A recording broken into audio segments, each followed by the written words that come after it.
Good morning. आज हम immunity प्रतिरक्षा तंत्र पढ़ेंगे। ठीक है, तो इम्यूनिटी क्या होता है?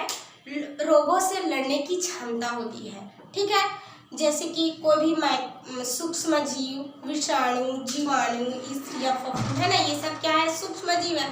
तो इन सूक्ष्म जीवों के संक्रमण से लड़ने की क्षमता पाई जाती है, जिसको क्या कहा जाता है? प्रतिरक्षा तंत्र कहा जाता है। ठीक है, प्रतिरक्षा तंत्र जो है वो प्रत्येक मनुष्य में पाया जाता है तथा प्रत्येक जीवधारियों में पाया जाता है। ठीक, तो ये जो प्रतिरक्षा तंत्र होता है वो अलग अलग जीवों में अलग अलग होता है। अर्थात कई जीवों की जो प्रतिरक्षा तंत्र होती है वो कैसा होता है? अधिक होता है। अधिक होता है अर्थात कई जीवों में संक्रमण से लड़ने की जो क्षमता होगी वो क्या होगी? अधिक होगी। तथा कई जीवों में संक्रमण से लड़ने की क्षमता क्या होती है? कम होती है। जिन जीवों में संक्रमण से लड़ने की क्षमता अधिक होती है तो ऐसे जीवों को इम्यून कहा जाता है। ठीक, तो ये जो इम्यून सिस्टम है ना, या इम्यूनिटी जो होती है वो क्या होता है? सभी जीवों के लिए आवश्यक होता है। खास करके मनुष्य के लिए इम्यूनिटी अत्यधिक आवश्यकता होती है। क्यों आवश्यकता होती है? हम जानते हैं ना कि मनुष्य का शरीर या मनुष्य जो है हमेशा वातावरण के संपर्क में रहता है। और वातावरण में क्या प्रेजेंट होता है? बहुत से प्रकार से के जीवाणु, बैक्टीरिया, वायरस, माइक्रोब्स, ईस्ट, फफूंद है ना, ये सब क्या कैसे जीव होते हैं? पैरासाइट जीव होते हैं, है ना, जो क्या करते हैं? मनुष्य को या अन्य जीवधारियों को क्या करते हैं? संक्रमित करते हैं। और संक्रमित करने के बाद क्या फैलाते हैं? रोग फैलाते हैं। तो वही है कि जिन जीवों में रोगों से या संक्रमण से लड़ने की क्षमता पाई जाती है तो उसी को कहा जाता है इम्यूनिटी प्रतिरक्षा तंत्र कहा जाता है। ठीक है, तो जो प्रतिरक्षा तंत्र जो होता है तो उसमें सबसे अहम भूमिका किसका होता है? एंटीजन का होता है। ठीक है, इम्यूनिटी में है ना, इम्यूनिटी में सबसे बड़ी भूमिका किसका होता है? एंटीजन का होता है। ठीक, जो एंटीजन हम किसे कहते हैं? एंटीजन एक प्रकार का क्या होता है? प्रोटीन होता है। ठीक, एंटीजन एक प्रकार का प्रोटीन होता है जो कि किसका फॉर्मेशन करता है? एंटीजन ही किसका फॉर्मेशन करता है? एंटीबॉडी का फॉर्मेशन करता है। ठीक है, किसका फॉर्मेशन करेगा? एंटीबॉडी का फॉर्मेशन करेगा। अर्थात एंटीजन क्या करता है ना, ऑर्गन को या सेल्स को क्या करता है? उत्प्रेरित करता है। क्यों उत्प्रेरित करेगा? ताकि एंटीबॉडी का निर्माण कर सके। ठीक है, मतलब एंटीजन क्या करता है? स्टिमुलेट करता है। ठीक, जिससे एंटीबॉडी का क्या होता है? फॉर्मेशन होता है।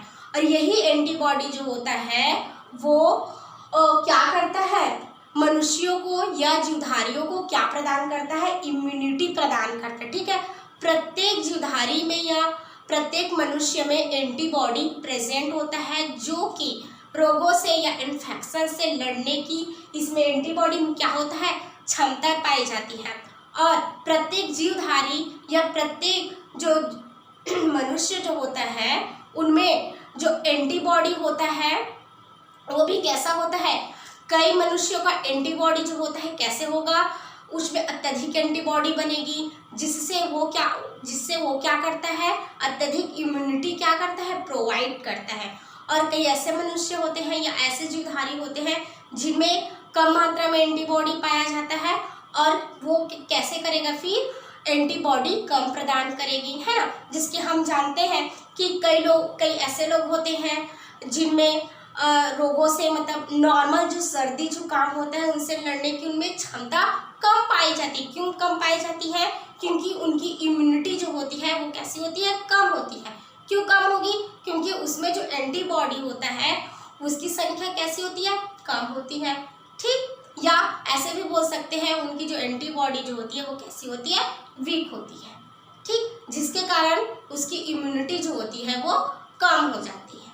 ठीक है, तो ये समझ में आया ना कहाँ पर थे हम कि इम्यूनिटी में सबसे ज़्यादा किसकी अहम भूमिका होती है? एंटीजन की। एंटीजन क्या होता है? एक प्रकार का प्रोटीन होता है जो कि किसको स्टिमुलेट करती है? एंटीबॉडी को स्टिमुलेट करती है। एंटीबॉडी मतलब बॉडी में एंटीबॉडी के फॉर्मेशन के लिए। ठीक है, तो ये हुआ। उसके क्या होता है, ये जो एंटीजन होता है ना, वो उसमें 3 प्रकार का लक्षण होता है। पहला लक्षण क्या होता है? Antibody specificity. ठीक, सबसे पहले लक्षण देखते हैं स्पेसिफिसिटी। तो स्पेसिफिसिटी कोई भी एग्जाम्पल के लिए हम ले लेते हैं, है ना, कि बॉडी, ये क्या है? बॉडी है। ठीक है, तो इस बॉडी में कोई भी क्या जैसे कि कोई भी कारक है ना, कैसा कारक होता है? जीवाणु, इन्फेक्शन, या कोई भी विदेशी पदार्थ ले लेते हैं। ठीक, ये क्या होता है? इसमें कोई भी विदेशी पदार्थ, जो विदेशी पदार्थ होता है वो इस बॉडी पर क्या करता है? अटैक करता है, मतलब इंटर करता है। ठीक, कोई भी विदेशी पदार्थ इस बॉडी पे क्या करेगा? इंटर करेगा। और जैसे ही इस बॉडी में इंटर करता है तो बॉडी में प्रेजेंट क्या प्रेजेंट होता है? एंटीजन प्रेजेंट होता है। ठीक, तो बॉडी में प्रेजेंट जो एंटीजन होता है वो क्या करता है? इस विदेशी पदार्थ को पहचान लेता है। ठीक है, इस विदेशी पदार्थ को क्या करेगा? पहचान लेगा। और जैसे ही इस विदेशी पदार्थ को पहचानता है और इस विदेशी पदार्थ के प्रति प्रतिरोधकता उत्पन्न करने के लिए किसका फॉर्मेशन करता है? एंटीबॉडी का फॉर्मेशन करेगा। ठीक है, किसका फॉर्मेशन करता है? एंटीबॉडी का फॉर्मेशन करेगा। ये समझ में आया ना? एंटीजन की क्या क्वालिटी होती है? इसमें सबसे पहले स्पेसिफिसिटी पाई जाती है। कैसी स्पेसिफिसिटी पाई जाएगी? कि बॉडी में क्या प्रेजेंट होता है? एंटीजन प्रेजेंट होता है। जब कोई भी विदेशी पदार्थ, ठीक है, कोई भी विदेशी पदार्थ जब बॉडी में क्या इंटर होगा, इंटर होने के बाद एंटीजन उस विदेशी पदार्थों को क्या कर लेता है? पहचान लेता है। ठीक, और पहचानने के बाद एंटीजन जो है वो किसका फॉर्मेशन करता है? एंटीबॉडी का फॉर्मेशन करता है। क्यों एंटीबॉडी का फॉर्मेशन करेगा? क्योंकि इस विदेशी पदार्थों को उसने पहचान लिया, इसलिए किसका फॉर्मेशन करता है? एंटीबॉडी का फॉर्मेशन करता है। और इस प्रकार से बॉडी को क्या प्राप्त हो जाती है?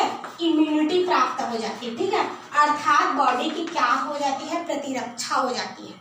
ठीक, या सुरक्षा हो जाती है। तो पहला क्या था? स्पेसिफिसिटी था। दूसरा क्या होता है? मेमोरी सेल होता है। दूसरा क्या होता है? Memory cell. देखो, जैसे ही इसमें क्या होता है, ये क्या है? बॉडी है। ठीक है, क्या है ये? बॉडी। अब क्या होता है, यहाँ पर क्या प्रेजेंट है? हमारा एंटीजन।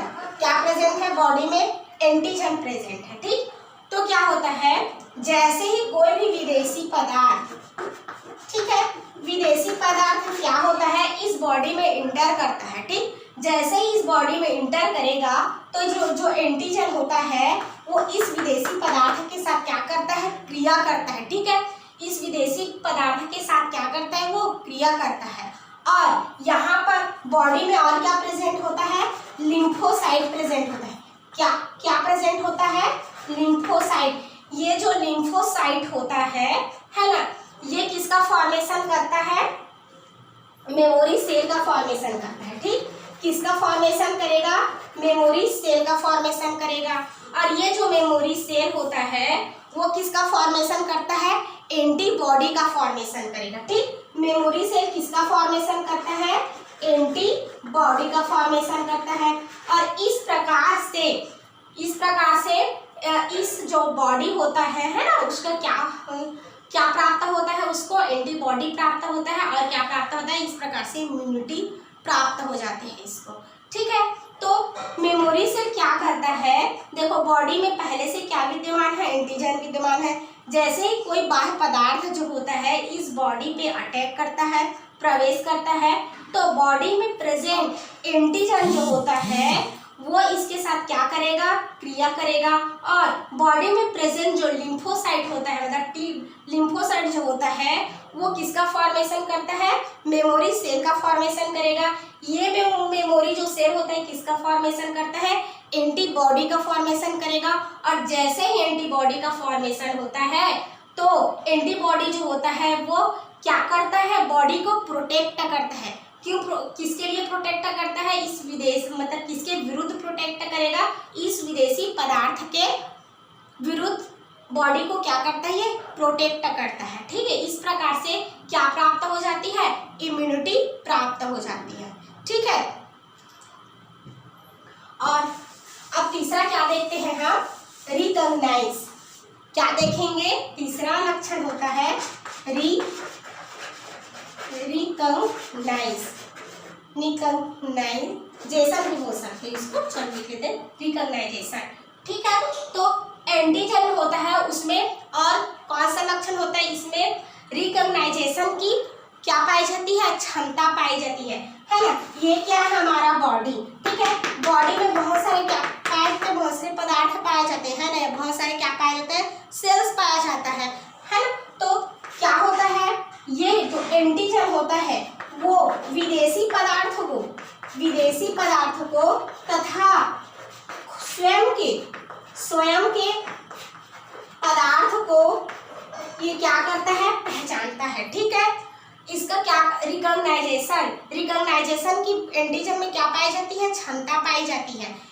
एंटीजन जो है वो स्वयं के पदार्थों को और विदेशी पदार्थों को क्या करता है, पहचान लेता है। और जैसे ही विदेशी पदार्थ आता है तो एंटीजन जो है वो इसके साथ क्रिया करेगा।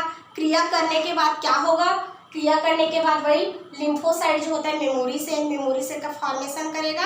और उसके बाद मेमोरी सेल जो है वो किसका फॉर्मेशन करेगा, एंटीबॉडी का फॉर्मेशन करेगा। जैसे एंटीबॉडी का फॉर्मेशन होता है फिर बॉडी क्या हो जाती है, प्रोटेक्ट हो जाती है। ठीक है, तो इस प्रकार से एंटीजन जो होता है वो इम्यूनिटी में या प्रतिरक्षा तंत्र में क्या निभाता है, बहुत बड़ी भूमिका ये क्या करती है, अदा करती है। ठीक है, तो ये एंटीजन समझ में आया ना।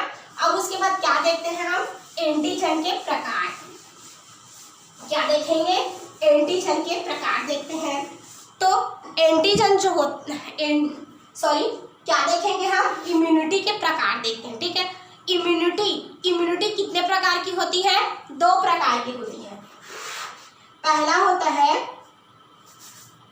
होता है इन्नेट इम्यूनिटी।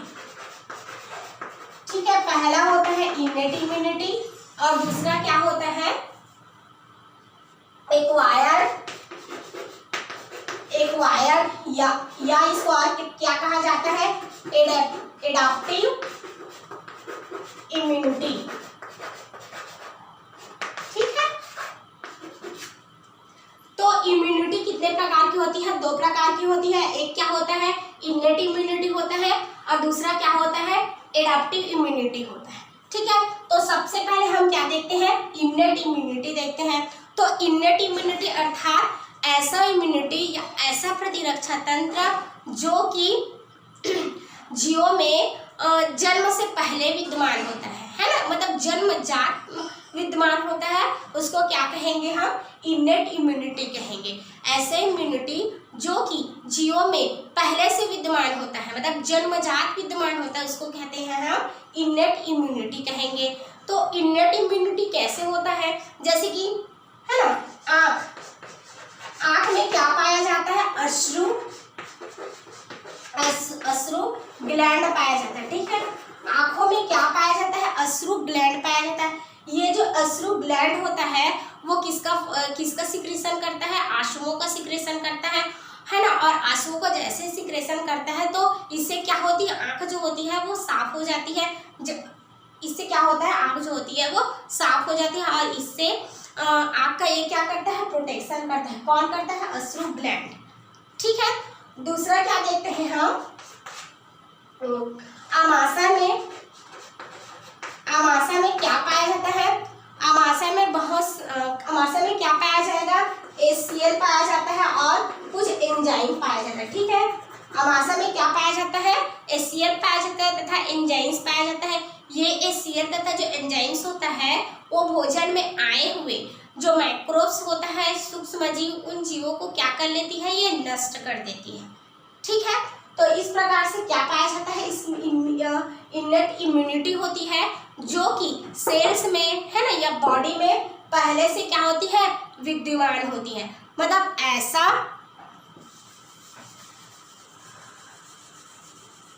अब क्या देखते हैं हम, इन्नेट जो इम्यूनिटी होता है उसको कुछ शीर्षकों के बेस पर बांटा गया है। ठीक है, कौन कौन सा है, physical factor, biochemical factor, cellular factor होता है ना, और क्या होता है, जेनेटिक फैक्टर होता है। ठीक, तो सबसे पहले क्या आता है, सबसे पहले क्या आएगा, फिजिकल फैक्टर। ये फिजिकल फैक्टर होता है। दूसरा क्या होता है, बायोकेमिकल, दूसरा होता है बायोकेमिकल फैक्टर होता है, बायोकेमिकल फैक्टर। तीसरा फैक्टर क्या होता है, इसको भी साफ कर देते हैं, बाद में देखेंगे। तीसरा फैक्टर होता है सेलुलर फैक्टर, सेलुलर फैक्टर होगा। और चौथा जेनेटिक फैक्टर होता है। ठीक है, तो इन्नेट इम्यूनिटी को हम कुछ फैक्टर्स के माध्यम से समझते हैं, physical factor, biochemical factor, cellular factor और जेनेटिक फैक्टर। ठीक, तो सबसे पहले देखते हैं हम फिजिकल फैक्टर। तो फिजिकल फैक्टर के अंतर्गत सबसे प्रथम आता है म्यूकस लाइनर। ठीक है, म्यूकस लाइनर। तो ये जो म्यूकस लाइनर क्या होता है, देखो समस्त जीवधारी होते हैं, है ना, तो इसमें क्या पाया, जो निकासी नली होती है वो किसकी बनी होती है, किसकी बनी होती है, म्यूकस लाइनर की बनी होती है। ये जो म्यूकस लाइनर होता है वो म्यूकोसा का क्या करता है, सिक्रीशन करता है। और ये जो म्यूकस जो पदार्थ होता है कैसा होता है, चिपचिपा होता है ना। तो जैसे ही कोई भी सूक्ष्म जीव जो होता है वो क्या बॉडी में इंटर करता है, जैसी बॉडी में इंटर करता है तो ये जो म्यूकस जो पदार्थ होता है इसके द्वारा क्या होता है, चिपक जाता है, और चिपकने के बाद क्या हो जाएगा, वो नष्ट हो जाता है। तो इस प्रकार से म्यूकस लाइनर जो होती है वो क्या करती है, बॉडी को प्रोटेक्ट करती है। ठीक है, क्या होता है, जीवधारियों में पाए जाने वाला जो निकास जो नली होती है वो किसकी बनी होती है, म्यूकस लाइनर की बनी होती है। और ये म्यूकस जो लाइनर होता है वो म्यूकस जो चिपचिपा पदार्थ होता है उसका क्या करता है, सिक्रीशन करता है। जैसे ही कोई भी जो माइक्रोब्स होता है वो बॉडी के अंदर प्रवेश करेगा, जैसे ही प्रवेश करता है तो इस चिपचिपे पदार्थ के अंदर वो क्या हो जाती है, फंस जाती है, और फंसने के बाद वो क्या हो जाती है, नष्ट हो जाती है। तो इस प्रकार से बॉडी का क्या होता है, प्रोटेक्शन होता है। ठीक, दूसरा देखते हैं हम, दूसरा क्या होता है, स्किन। ठीक है, दूसरा क्या होता है, स्किन।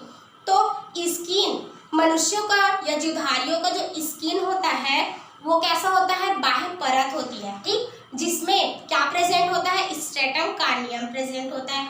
और ये जो स्ट्रेटम कार्नियम होता है वो क्या करता है, बॉडी का प्रोटेक्शन करता है।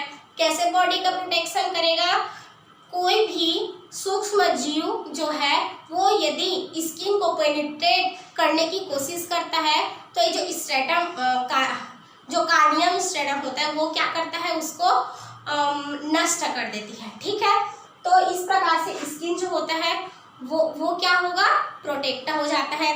तीसरा क्या होता है, सिलिया। तीसरा क्या होता है, सिलिया। ठीक है, सिलिया क्या करता है, तो यदि जो सूक्ष्म जीव है ना, सूक्ष्म जीव यदि म्यूकस लेयर को पार करके और स्किन को पेनिट्रेट करके कहाँ चला जाता है, कहाँ आगे बढ़ जाता है, सीलिएटेड इपिथी मतलब ऊतक वाले भाग में चला जाता है ना। किस में चला जाता है, सीलिएटेड इपिथीलियम जो टिश्यू होता है वहाँ चला जाता है। तो जो सीलिएटेड जो इपिथीलियम जो टिश्यू होता है वो क्या कर देता है, उस माइक्रोब्स को क्या कर देता है, नष्ट कर देता है। और इस प्रकार से बॉडी की क्या हो जाती है, रक्षा हो जाती है। अब चौथा क्या देखते हैं हम, स्नीजिंग एंड कफिंग। क्या देखेंगे चौथा, स्नीजिंग एंड कफिंग। ठीक है, स्नीजिंग एंड कफिंग देखते हैं। देखो, खांसने और छींकने से भी जो माइक्रोब्स होते हैं, सूक्ष्म जीव, वो क्या हो जाते हैं, नष्ट हो जाते हैं। नष्ट हो जाते हैं। तो इस प्रकार से है ना, फिजिकल फैक्टर के द्वारा इम्यूनिटी प्राप्त होती है। ठीक, तो ये समझ में आया। अब उसके बाद क्या देखेंगे हम, सेकेंड देखते हैं। सेकेंड में क्या है हमारा, बायोकेमिकल फैक्टर। बायोकेमिकल फैक्टर जो है उसमें सबसे पहले आता है सिक्रीशन ऑफ स्किन। क्या आता है पहला, सिक्रीशन ऑफ स्किन। ठीक, तो सिक्रीशन ऑफ स्किन, इसमें क्या होगा, हमारा जो स्किन है ना, वो किसका सिक्रीशन करता है, पसीने का सिक्रीशन करता है। और ये जो पसीना होता है ना, उसमें क्या पाया जाता है, लवण पाया जाता है। और ये लवण क्या करता है, जो सूक्ष्म जीव को क्या करता है, नष्ट कर देता है। ठीक है, तो इससे क्या होता है, बॉडी की सुरक्षा हो जाती है। अब सेकेंड क्या आता है, ये क्या करता है, सिक्रीशन ऑफ स्किन। ठीक, तो सिक्रीशन ऑफ स्किन में स्किन किसका सिक्रीशन करता है, पसीने का सिक्रीशन करता है। और पसीने में क्या पाया जाता है, लवण पाया जाता है। और ये लवण जो होता है वो सूक्ष्म जीव को क्या कर देती है, नष्ट कर देती है। ठीक, दूसरा, और स्किन में और क्या पाया जाता है, सीबेशियस ग्लैंड पाया जाएगा।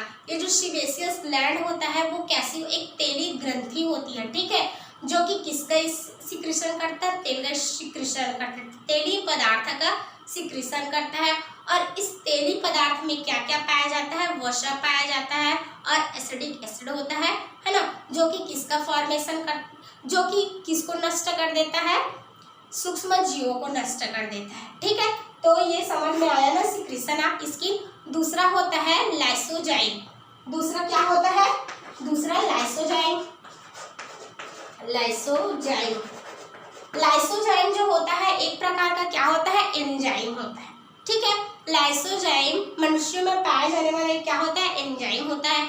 ये एंजाइम जो है वो किस में पाया जाता है, लार में पाया जाता है, जो कि क्या करता है, सूक्ष्म जीवों को नष्ट करता है। ठीक है, तीसरा क्या होता है, प्रोपर्डीन। तीसरा होता है प्रोपर्डीन होता है। ठीक, प्रोपर्डीन क्या है, एक प्रोटीन होता है। ठीक, प्रोपर्डीन एक प्रोटीन होता है जो कि कहाँ प्रेजेंट होता है, रक्त सीरम में प्रेजेंट होता है। और रक्त मतलब सीरम में जो सूक्ष्म जीव इंटर किया रहता है उसको क्या करता है, ये नष्ट करता है। ठीक है, और उसके बाद चौथा कौन सा आता है, इंटरफेरेंस। क्या आता है, इंटरफेरेंस आता है। तो इंटरफेरेंस जो है एक प्रकार का क्या होता है, प्रोटीन होता है। ठीक, इंटरफेरेंस क्या होता है, एक प्रकार का प्रोटीन होता है जो कि क्या करता है, कोशिकाओं में विषाणुओं के पुनरावृत्ति को ये क्या करता है, रोकता है। ठीक है, तो इंटरफेरॉन क्या होता है, इंटरफेरॉन एक प्रकार का प्रोटीन होता है जो कि कोशिकाओं में जो वायरस इंटर कर जाता है तो उस वायरस में जो पुनरावृत्ति होता है उसको क्या करता है, ये रोकता है। ठीक है, उसके बाद देखते हैं हम पांचवा देखते हैं इसी का, क्या होता है, digestive tract and nasal passage. ठीक है, digestive tract and nasal passage होता है। इसमें क्या होता है, देखो स्टमक हम जानते हैं ना, जो स्टमक आमाशय की जो आंतरिक कोशिकाएं होती है वो किसका सिक्रीशन करती है, गैस्ट्रिक जूस का सिक्रीशन करती है। और इस गैस्ट्रिक जूस में क्या प्रेजेंट होता है, एंजाइम प्रेजेंट होता है तथा HCl प्रेजेंट होता है। ये एंजाइम तथा HCl जो होता है वो सूक्ष्म जीवों को क्या करती है, नष्ट करती है। ठीक है, तो ये समझ में आया ना। लास्ट क्या था, digestive tract and nasal passage था। ठीक है, अब लास्ट तीसरा नंबर क्या होता है, सेलुलर फैक्टर। ठीक है। तीसरा क्या है, सेलुलर फैक्टर। तो सेलुलर फैक्टर में है ना, सेलुलर फैक्टर जो है वो कितने प्रकार का होता है, 2 प्रकार का होता है। पहला क्या होता है, फेगोसाइटोसिस। पहला क्या होता है, फेगोसाइटोसिस होता है, ठीक। और दूसरा पहला क्या होता है, फेगोसाइटोसिस, और दूसरा क्या होता है,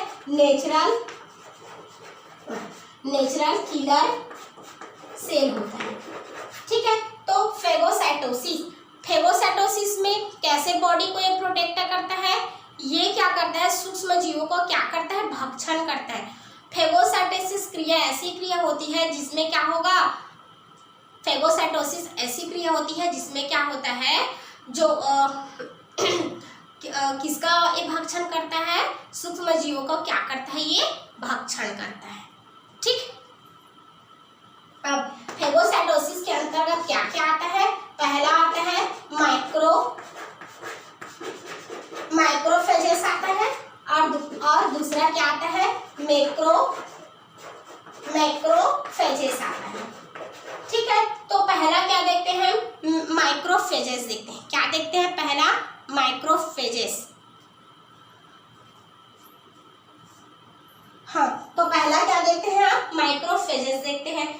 तो ये जो माइक्रोफेजेस होता है, इसमें कैसे बॉडी का प्रोटेक्शन होता है, तो माइक्रोफेजेस के रूप में क्या क्या पाया जाता है, इओसिनोफिल्स होता है, न्यूट्रोफिल्स होता है, बेसोफिल्स होता है ना। तो ये क्या करता है, जो सूक्ष्म जीवों का ये क्या करता है, भक्षण करता है। किसका भक्षण करता है, सूक्ष्म जीवों का भक्षण करता है, ठीक है।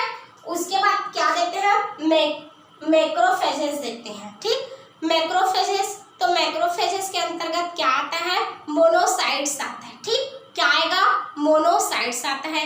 ये जो मोनोसाइट्स होता है ना, वो जो लिम्फोसाइट में क्या होता है, वो प्रेजेंट होता है। और लिम्फोसाइट जो होता है ना, वो क्या करता है, जीवाणुओं का, मतलब जो सूक्ष्म जीव होता है उसका वो क्या करता है, भक्षण करता है, ठीक है। ये कैसे भक्षण करता है, मैक्रोफेजेस। तो मैक्रोफेजेस के रूप में क्या प्रेजेंट होता है, मोनोसाइट प्रेजेंट होता है, ठीक है। और ये जो मोनोसाइट होता है वो 24 घंटे तक किस में प्रेजेंट होता है, रक्त में प्रेजेंट होता है, तथा उसके बाद किस में एंटर करता है, ये टिश्यू में एंटर करता है, ठीक है। किस में एंटर करता है, टिश्यू में एंटर करता है, ठीक है। और वहां पर क्या प्रेजेंट होता है, लिम्फोसाइट प्रेजेंट होता है, ठीक। और लिम्फोसाइट में क्या प्रेजेंट होता है, लाइसोसोम प्रेजेंट होता है। क्या प्रेजेंट होता है, लाइसोसोम प्रेजेंट होगा, ठीक है। ये जो लाइसोसोम जो होता है वो किसका सीक्रेशन करता है, एंटी माइक्रोबायल सबस्टेंस का क्या करता है, सीक्रेशन करता है। जैसे ही एंटी माइक्रोबायल सबस्टेंस का क्या होता है, सीक्रेशन होता है, उसके बाद ये जो सबस्टेंस होता है ना, वो किसका भक्षण कर लेता है, माइक्रोब्स का। किसका भक्षण कर लेता है, माइक्रोब्स का भक्षण कर लेता है, ठीक। उसके बाद क्या होता है, हाइड्रोलिटिक एंजाइम, ठीक। क्या, हाइड्रोलिटिक जो एंजाइम होता है, यह हाइड्रोलिटिक जो एंजाइम होता है वो क्या करता है, ये जो माइक्रोब्स होता है उसको क्या कर लेता है, ये डाइजेस्ट कर लेगा, ठीक है। क्या कर लेगा, डाइजेस्ट कर लेगा। और जैसे ही डाइजेस्ट कर लेता है, फिर जो अपच्य पदार्थ होता है ना, उसको सेल से बाहर हो जाता है, ठीक है। समझ में आया मैक्रोफेजेस कैसे हुआ, तो कैसे हुआ मैक्रोफेजेस, तो मैक्रोफेजेस होता है ना, ये मोनोसाइट के रूप में पाया जाता है ना। 24 घंटे तक ये किस में रहेगा, रक्त में रहेगा। उसके बाद ये किस में कन्वर्ट किस में चला जाता है, टिश्यू में चला जाता है। और वहाँ पे जो क्या प्रेजेंट हो, जो टी लिम्फोसाइट होता है ना, टी लिम्फोसाइट, उसमें क्या प्रेजेंट होगा, लाइसोजाइम। तो लाइसोजाइम जो होता है वो कौन से सबस्टेंस का सीक्रेशन करता है, एंटी माइक्रोबायल सबस्टेंस का क्या करेगा, सीक्रेशन करेगा। ये सबस्टेंस जो है वो आए हुए हैं ना मैक्रोब्स को क्या करता है, ये मैक्रोब्स को ये क्या करेगा,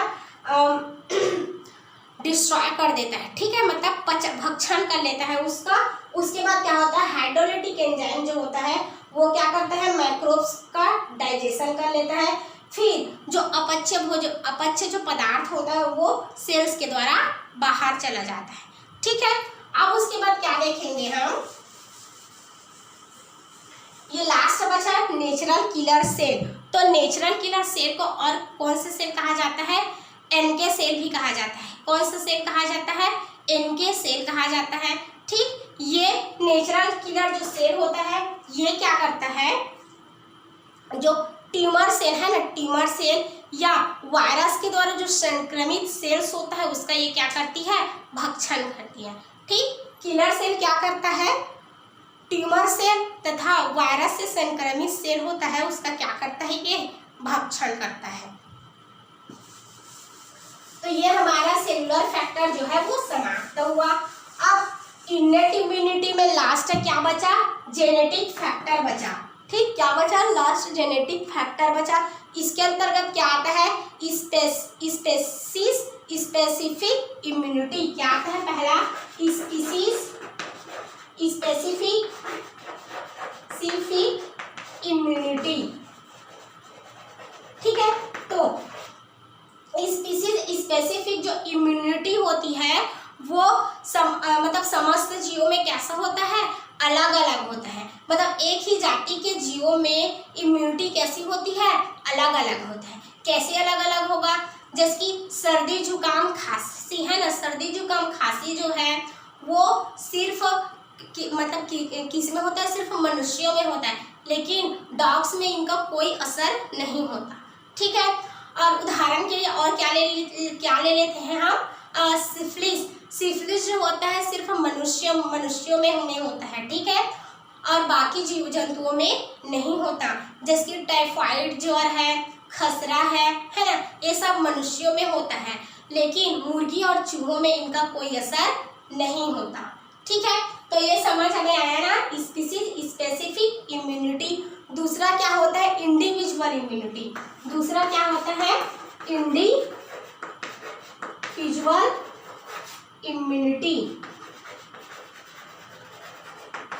ठीक है। दूसरा इसमें क्या होता है, एक ही जाति के जीवों में, एक ही जाति के जो जीव होते हैं है ना, उसमें इम्यूनिटी क्या होती है, अलग अलग होती है।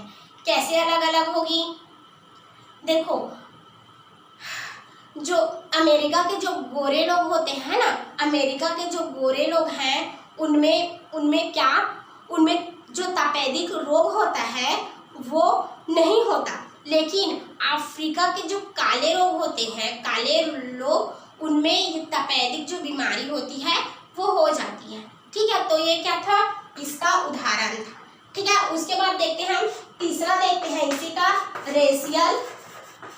Racial immunity.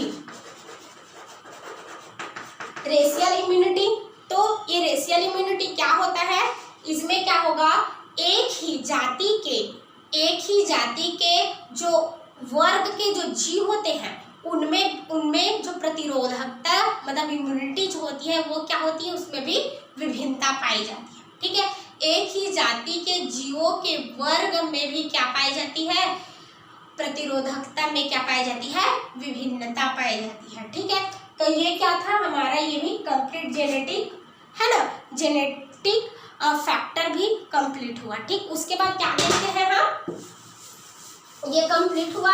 अब उसके बाद देखते हैं ये इन्नेट इम्यूनिटी फर्स्ट था, है ना। दूसरा क्या था हमारे पास, एडाप्टिव इम्यूनिटी था। क्या था, एडाप्टिव इम्यूनिटी था, ठीक है। तो एडाप्टिव इम्यूनिटी जो होता है ये कैसा इम्यूनिटी होता है, मनुष्य को जन्म के बाद मिलता है, ठीक है। मनुष्यों को, ये जीवधारियों को जन्म के बाद, मतलब जैसे ही कोई जीव है ना या मनुष्य जन्म लेता है, ठीक, तो जन्म लेता है तो वातावरण में अपने आप को ढालने के लिए, ठीक, वातावरण में अपने आप को ढालने के लिए उनमें क्या आ जाती है, इम्यूनिटी आ जाती है, ठीक है। तो उसी को कहा जाता है एडाप्टिव इम्यूनिटी, ठीक। वातावरण में अपने आप को अनुकूलतम बनाए रखने के लिए जीवों में जो इम्यूनिटी उत्पन्न होती है उसको कहा जाता है एडाप्टिव इम्यूनिटी कहा जाता है। ठीक है, तो एडाप्टिव इम्यूनिटी जो होता है वो कितने प्रकार का होता है? 2 प्रकार का होता है। एक एक्टिव होता है और एक क्या होता है? पैसिव होता है। ठीक, एक क्या होता है? एक्टिव होगा और दूसरा क्या होता है? पैसिव होता है। एक सक्रिय होता है तो दूसरा कैसा होता है? निष्क्रिय होता है। ठीक है, अब इसमें जो एक वायर्ड इम्यूनिटी या एडाप्टिव इम्यूनिटी जो होता है वो कितने प्रकार का होता है? 2 प्रकार का। एक सेलुलर इम्यूनिटी आती है इसके अंतर्गत और एक क्या आती है? ह्यूमोरल इम्यूनिटी आती है। ठीक, एक सेलुलर इम्यूनिटी आएगी और एक क्या आती है? ह्यूमोरल इम्यूनिटी आती है। तो हम उसको ना इसको देखेंगे एक्टिव और पैसिव इम्यूनिटी। तो एक्टिव इम्यूनिटी जो होती है वो फिर से कितने प्रकार का होता है? 2 प्रकार का होता है। एक होता है नेचुरल और दूसरा क्या होता है? दूसरा होता है आर्टिफिशियल। दूसरा आर्टिफिशियल। तो पहला देखते हैं हम नेचुरल। तो नेचुरल इम्यूनिटी कैसा इम्यूनिटी होता है? देखो, मतलब नाम से ही प्रचलित है। नेचर मतलब होता है प्राकृतिक, है ना। तो ऐसा प्रतिरक्षा तंत्र जो कि जिसमें जो संक्रमण कैसा होगा? प्रकृति के अनुसार। ठीक है, ऐसा प्रतिरक्षा तंत्र जिसमें प्राकृतिक रूप से क्या होता है? संक्रमण होता है, उसको क्या कहेंगे हम? नेचुरल एक्वायर्ड एक्टिव इम्यूनिटी कहेंगे। ठीक है, जैसे कि उदाहरण के लिए देख लेते हैं चेचा। ठीक है, मतलब कोई भी जीवधारी चेचक किस में पाया जाता है? मनुष्य में पाया जाता है। तो मनुष्यों में चेचक एक बार अगर मतलब हो जाता है तो दूसरा बार उसको और नहीं होता। क्यों नहीं होता? क्योंकि उस रोग से लड़ने के प्रति, है ना, व्यक्ति में क्या आ गया? इम्यूनिटी आ गया, जिसके कारण उसको दोबारा चेचक नहीं होता। ठीक है, तो ये क्या था? नेचुरल इम्यूनिटी था। अब दूसरा देखते हैं हम आर्टिफिशियल इम्यूनिटी। आर्टिफिशियल इम्यूनिटी में क्या होगा? इसमें क्या होता है? जीवों को कृत्रिम रूप से क्या दिया जाता है? इम्यूनिटी दिया जाता है। जैसे कि वैक्सीन हो गया, है ना, टीकाकरण, वैक्सीन, ये सब किसके अंतर्गत आता है? आर्टिफिशियल इम्यूनिटी के अंतर्गत आता है ना। और इसमें क्या होता है? कोई भी जीवाणु है या बैक्टीरिया है या वायरस है ना, तो इससे क्या बनाया जाता है? वैक्सीन तैयार किया जाता है। ठीक है, वैक्सीन का नाम पहला, वैक्सीन को बैक्टीरिया से तैयार किए गए वैक्सीन को क्या कहा जाता है? बैक्टीरियन कहा जाता है। क्या कहा जाता है? बैक्टीरियन कहा जाता है, जो कि किससे प्राप्त होता है? बैक्टीरिया से प्राप्त होता है। दूसरा क्या होता है? ये बैक्टीरियन हो गया। दूसरा होता है वैक्सीन। ठीक है, ये जो वैक्सीन होता है, वैक्सीन उसको बैक्टीरिया और विषाणु दोनों से क्या प्राप्त किया जाता है। ठीक है, अब उसके बाद क्या देखते हैं हम? पैसिव। ठीक है, पैसिव निष्क्रिय एडाप्टिव इम्यूनिटी देखते हैं। तो इसके अंतर्गत इसको भी कितने भागों में बांटा गया है? 2 भागों में बांटा गया है। एक क्या होता है? आर्टिफिशियल होता है और एक क्या होता है? नेचुरल होगा। एक क्या होगा? आर्टिफिशियल और दूसरा क्या होता है? नेचुरल इम्यूनिटी होता है। तो पैसिव आर्टिफिशियल इम्यूनिटी में क्या होता है? देखो, इसमें क्या होता है? एक जाति के एंटीजन को दूसरे जाति में क्या किया जाता है? इंटर किया जाता है। एक जाति के एंटीजन को दूसरे जाति में क्या किया जाएगा? इंटर किया जाएगा और क्या प्राप्त किया जाता है? एंटीबॉडी प्राप्त किया जाता है। लेकिन इस प्रकार का जो प्राप्त एंटीबॉडी होता है ना, या प्रतिरक्षा जो होता है वो कैसा होता है? कम समय के लिए होता है। ठीक है, और अब उसके बाद क्या देखते हैं हम? नेचुरल एडाप्टिव इम्यूनिटी देखते हैं। तो नेचुरल एडाप्टिव इम्यूनिटी में क्या होता है? मनुष्यों में क्या प्रेजेंट होता है? एंटीबॉडी, है ना। क्या प्रेजेंट होगा? एंटीबॉडी। तो मनुष्यों में प्रेजेंट एंटीबॉडी में क्या प्रेजेंट होता है? Y globulin present. क्या प्रेजेंट होता है? वाई ग्लोब्यूलिन प्रेजेंट होगा, है ना। तो इस वाई ग्लोब्यूलिन को क्या किया जाता है? निकाला जाता है। और निकालने के बाद क्यों निकाला जाता है? ताकि हेपेटाइटिस, सर्दी जुकाम, है ना, इसका क्या किया जा सके? इलाज किया जा सके। या इससे क्या तैयार किया जाता है? टीका तैयार किया जाता है या वैक्सीन तैयार किया जाता है। ठीक है, तो ये क्या था? इम्यूनिटी था, ठीक है। मतलब लड़ने की, रोगों से लड़ने की क्षमता को हम क्या कहते हैं, इम्यूनिटी कहते हैं, ठीक है। तो ये इम्यूनिटी समझ में आया, वही है इम्यूनिटी। दो प्रकार का होता है, एक इन्नेट इम्यूनिटी और दूसरा क्या होता है, एडेप्टिव या एक्वायर्ड इम्यूनिटी, ठीक है। फिर